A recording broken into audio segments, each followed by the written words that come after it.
when you see that the woman gives birth to its master.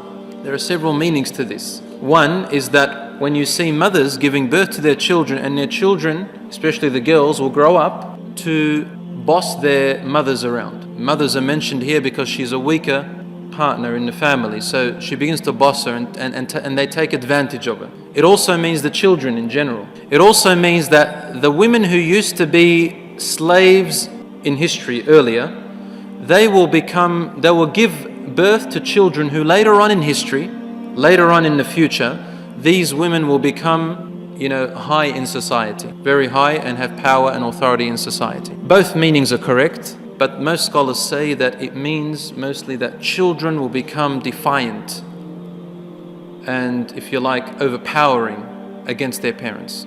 They'll hit them, bash them, defy them, disobey them. They'll overpower them, make them themselves authority over them, throw them in places, become ungrateful to what their parents did. They won't recognize that.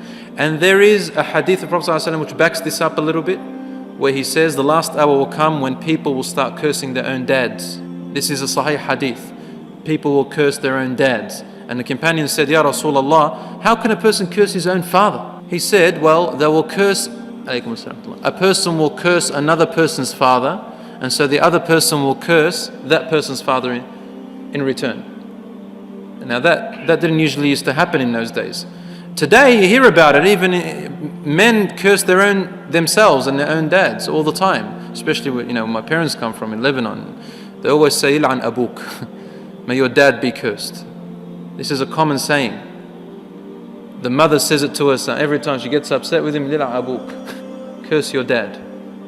The father says to his children, Il'an abuk, may your dad be cursed. Al-la'na, a'udhu billah. You know what la'na means? That's why the companions, they go, la'an, you curse them. The word la'an in Arabic, in Islamic terms here, means that may on the day of judgment, when Allah gives His mercy, may your dad not have any mercy. And may enter hellfire, and God gives him no mercy at all. He's out with the shaitans. That's who he's going to be with. La'na is a terrible word. And just want to mention something here. In Islam, if you curse, say la'an, to an object, in the hadith it says if you even curse an object, something that doesn't have ruh in it, the la'na will return back to the person who said it. Or if you curse someone, la'an, to someone who doesn't deserve the la'an, the curse comes back to the person who said it, if it doesn't find that person qualifies for this la'na. So you've got to be very careful with that word, among other words, including the word kufr to other Muslims, saying you're a kafir and so on and so forth.